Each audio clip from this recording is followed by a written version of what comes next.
Alrighty, gurus. On to matchup number 2.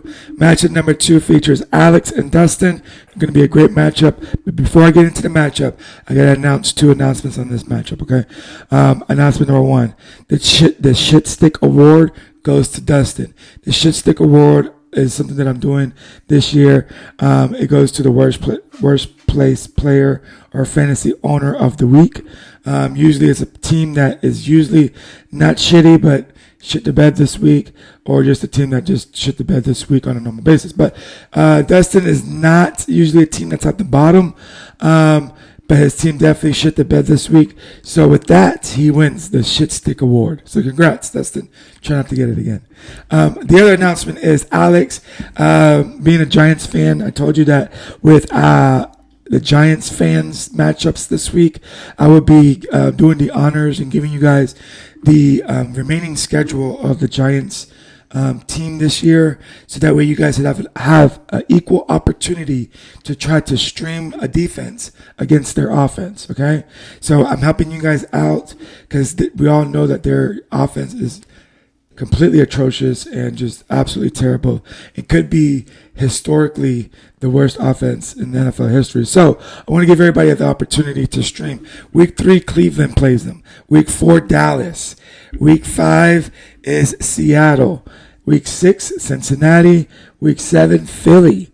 Week 8, Pittsburgh. So if I were you guys, I would pick up a defense along those lines in the next coming weeks and stream them against the Giants. But I digress. On to the matchup.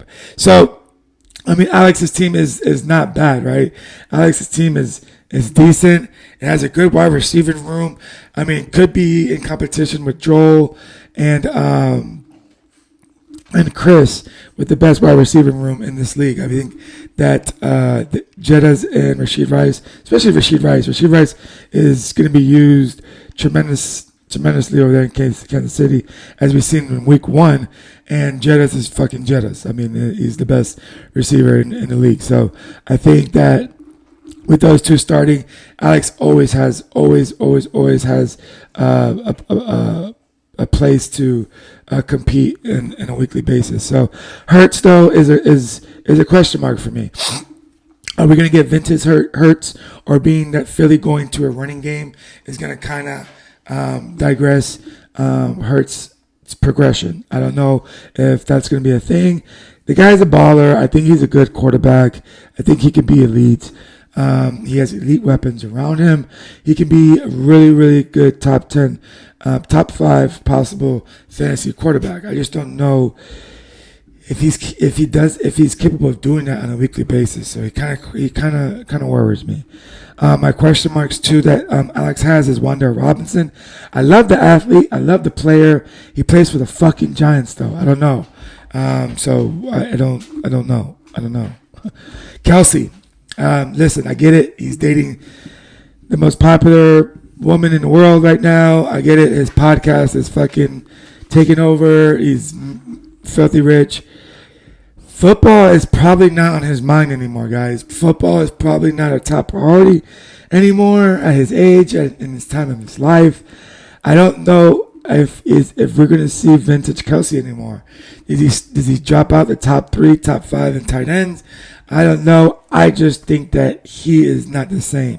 And I don't think that he has a good performance again this week. So, on to Dustin's team though, man. Fuck. CMC out. Going to be out for possibly 4 weeks again. That's tough, man. That's tough. That's a tough pill to swallow. I'm not going to say it, though, but I kind of called it. Whenever you're on the cover of Madden, I'm a firm believer that you're not going to last long the next year. I think there's a few exceptions to that rule, but that Madden curse is real. Didn't want no shares of Christian McCaffrey this year, partly due to that reason alone. But if anybody can weather the storm in CMC's absence, it is Dustin, and I see Dustin making those moves accordingly. So I love the acquisition of Likely, and I love how Dak looks.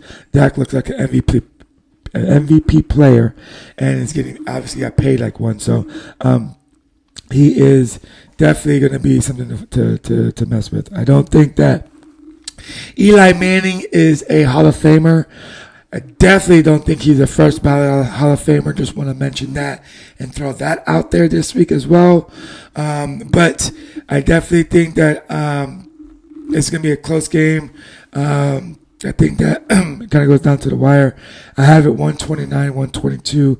Alex over Dustin. On to the next matchup.